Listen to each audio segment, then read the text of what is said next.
will do another astronomy video, a deep sky astronomy video. I think I owe this to some of my followers. Like, my first deep sky video was almost 3 years ago now. And as you see, there's a lot to talk about. There are some updates. Follow along if you're in the mood, I would be really happy. So just some small stuff before we get started. I'm filming this inside because the weather is absolutely horrible the last few days. It's pouring in buckets, so that's why we're inside. My main thing here that I want to do is going through like 3 big chapters basically. One will be telescopes, the optical path. The other one is cameras, or some tips and tricks what you can do there. And the third and the most important one will be the mount. This is really my main message I want to give you in this video. The mount is the most important thing. It doesn't matter which telescope you have, it doesn't matter which camera you have. Well, it matters a bit, but the mount matters way more. So we'll talk about mounts and some tips and tricks around them. One thing also I have to say, I cannot with a good conscience say this is a budget astro video. Apparently this mount is not budget. It's an expensive, professional, heavy mount. If you buy this new, it costs like $2,500. I was very happy. I found this one used for like $800, which is still really expensive. It was a big investment for me. So I can't really call this budget anymore. But I really want to give the message, if you really want to get professional with your astrophotography, if you really want to step up, the game, you need a good mount. It's really kind of mandatory, and I just don't really see a budget way to get around that. Yeah, I think that. So we want to talk about the 3 main equipment points: mounts, cameras, telescopes. And towards the end of the video, I want to show you some comparisons. Some of my older images versus some of my newer images. My learning curve was really steep in the last 3 years. I'm really happy with my newer results. Like, I'm not at all happy anymore with my older pictures, which a lot of you people liked apparently, but still, I want to show you how you can step up the game. I hope you'll be with me for that. Let's start with telescopes and optical path. I still use the same telescopes like I used in the first video. I'm still also using the small svbony cheap refractor once in a while. I still kind of like it, but I also noticed some issues with it. Actually, we can talk about chromatic aberration is a big issue. If you have cheaper refractors, you will get more blurry stars around the edges of your image. I can show you the Horsehead Nebula here. I think you see it a little bit in the edges. It's just not that, it's not a perfect telescope, but that's what you get for like $150 or whatever. So my main telescope is still the Celestron C8. It's my favorite telescope. I love the thing, it's awesome. I also still have my old Meade Newtonian. That's my childhood telescope. I still use it once in a while. I really like it for the moon. Like, it's not deep sky, but there's a use for it. It's a good mirror. Yeah, but let's go into technical details. So first bullet point about telescopes, something I learned which is really helpful. If you have something comparable like a C8, maybe also if you have a good refractor. I'm not so much into refractors, I'm not sure, but get a focal reducer. The focal reducer was one of my best investments of the last year. I don't have it that long yet actually. So what does a focal reducer do? The Celestron is a very powerful telescope in focal length wise. It has a 2000 millimeters focal length, so it has a lot of magnification, but it's slow. It's f10, so aperture is f10. That means it's kind of slow. Like the lower the f number, the faster, the more light passes through. So you also don't have to expose that long. Your exposures can be shorter, which helps you with guiding, with precision. It's just easier, I got the original Celestron focal reducer. It's a f6.3 reducer. I hope this is in focus more or less, probably it's not. Yeah, this cost around something like $150, I think. It's totally worth the investment. I was struggling long, but yeah. What this here does, it basically converts the 2000mm focal length f10 Celestron C8 telescope to a 1260mm focal length, so you get a little bit a bigger field of view, but it gets the f10 down to f6.3. That's a big difference. It's like more than you might think. It really helps you with shorter exposures. I also like a little bit bigger field of view, and I can show you Messier 33, the Triangulum galaxy. It's one of my favorite newer pictures. There's one small issue I get with this, that around the edges some of the stars are a little bit elongated, but otherwise this is a really good investment. And probably it's worth it to get an expensive one. There's a lot of cheap copy focal reducers around, but try to get the one that fits to your brand of telescope. Like Celestron will make good focal reducers for Celestron telescopes, etc. So yeah, that's focal reducers for you. Get a focal reducer, they're awesome. Just really quickly, how to connect the focal reducer. Instead of going directly with the camera on the scope, just put this in between, like this way. Also, one detail, this distance here apparently matters, you know, the distance from the focal reducer to the camera sensor. This is worth googling or researching a bit. In my case, the Celestron adapter has like the right length. Maybe one small thing I learned about focusing with telescopes, just kind of important too. It's just about, you know, mechanical precision, and there you also notice like quality price differences. Like, for example, the SV20 telescope, which I like it, it's a good cheap telescope, but it has its downsides, of course. Like, this here is like the focusing tube, and yeah, you don't really see it a lot, but it's a little bit wiggly, you know, it's just not that precise. It's and you kind of see this on your images, you know, the camera that has weight will push it down a little bit, and your field will be like a little bit off, and that's an issue. Like, it's just not that precise, it's just not that nice. And this problem is even worse with the Newtonian ones, I noticed, because, you know, if your camera is here, this is just, it's wiggly, you know, it's a fiddly wiggly thing, it's not that expensive. That's an issue, it can be a bit annoying. It's also a reason why I like the C8 so much. Like, focusing here, camera setup, optical path, it's just sturdy. This, you know, the mount wiggles a bit, but the whole camera telescope path, it doesn't move at all. You also focus differently. You have this knob here that actually moves the mirror internally up and down. So this is all really precise and really sturdy, and it helps you a lot. Like, mechanical precision is important too. That's, I think, what I want to say. Maybe a small detail about focusing too. It depends a bit on your telescope, but on the C8 I noticed that normally I go out clockwise and then I try to focus counterclockwise. That's also with the internal mechanics. It's a little bit more, I think the mirror is a little bit flatter that way. Maybe a small thing to know. With C8s I'm kind of sure you go clockwise first and then you try to find your focus counterclockwise. That's a thing too. And other accessories, dew heaters. You want to have a lot of dew heaters. Well, it depends a bit where you live.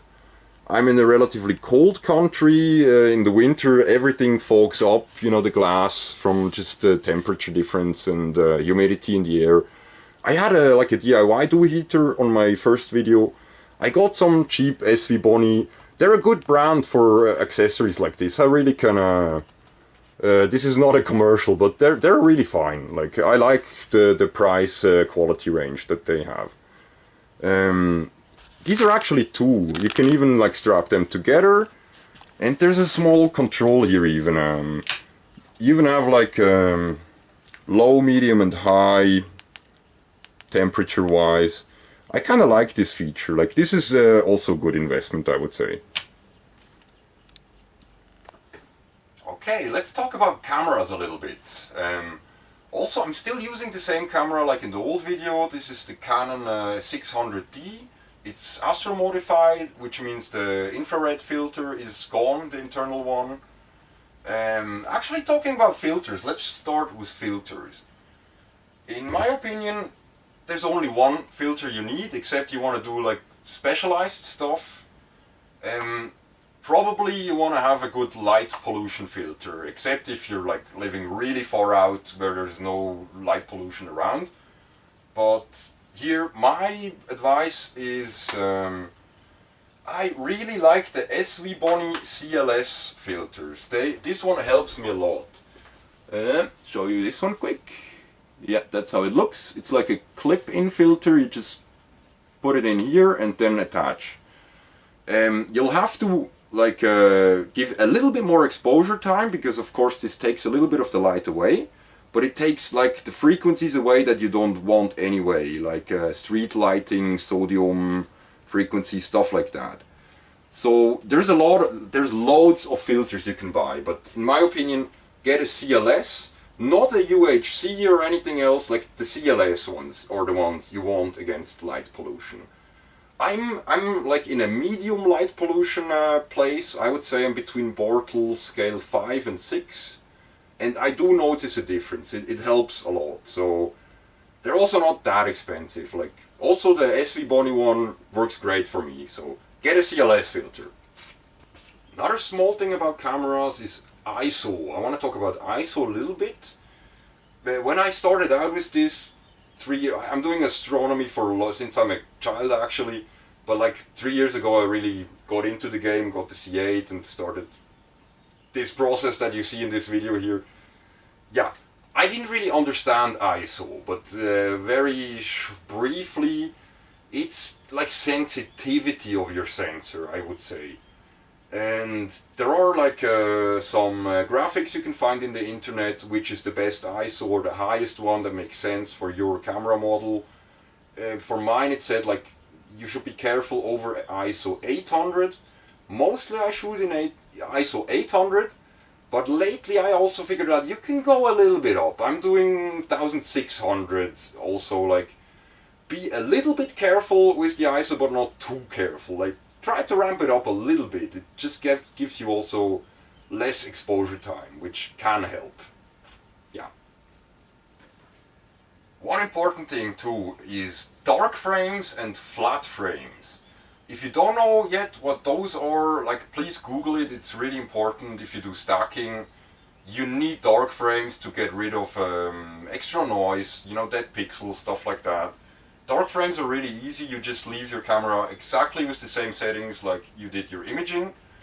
Then you just put the lid on the telescope or on the camera and get at least 20 images, maybe 30 is better, of exact the same settings but dark with the lid on. That you see the noise, the dead pixel.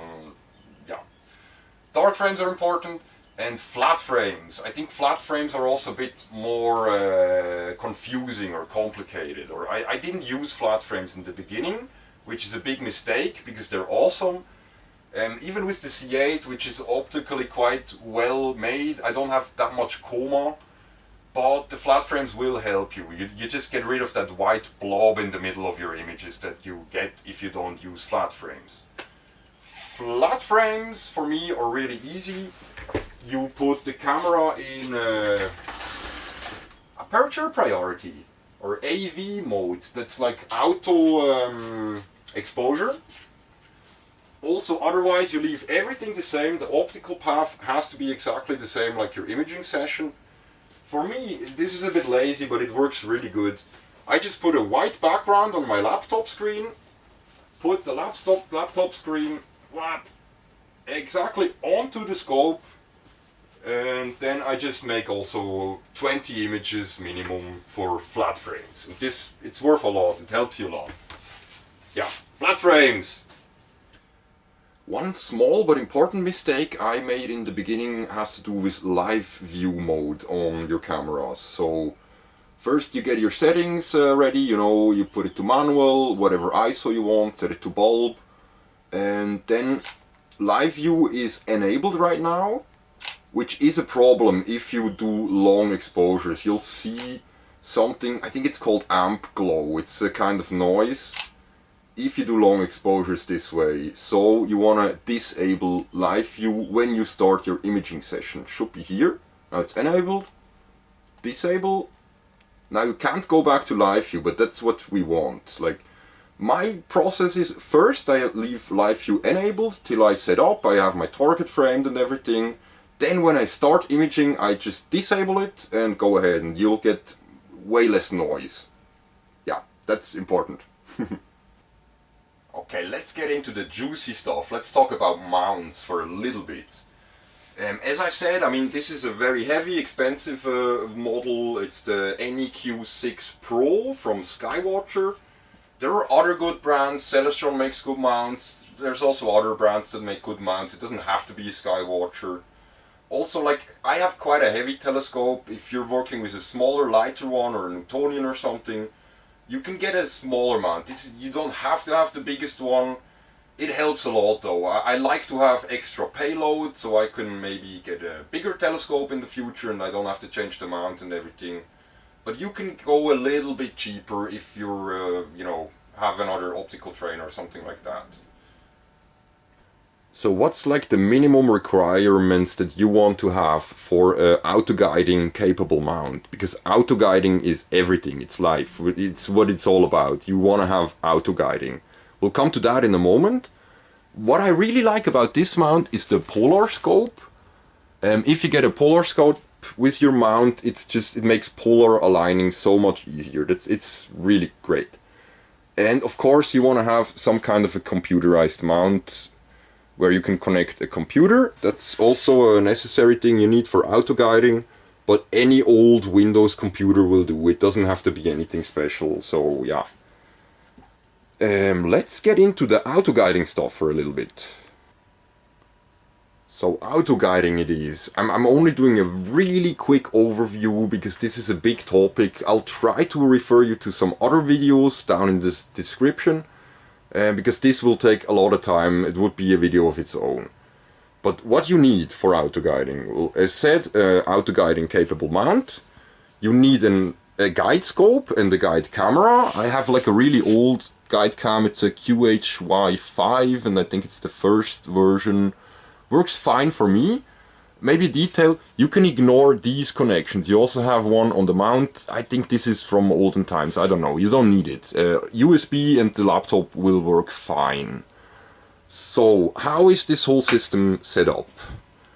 You go basically from the guide scope. This is guiding your exposures, your tracking, better said. Because even like the best mount will have some mechanical imperfections. And autoguiding is able to correct for these, and it's amazing. It really helps you a lot. You can just go much higher with exposure time. I can go 5 minutes, no problem. I could even push it up to 10 minutes probably. Yeah. The whole signal chain basically is you go from the guide scope with the USB to the computer, to the laptop. Now we have PhD2, which is the guiding software. I already connected the guide camera. Let's connect the mount. You'll hear it activate. Yeah, then we have this EQ mod, which is a little control software for the mount. And then what you also want to have, I started recently with this, but it's worth so much. It also helps you in noise reduction a lot, is dithering.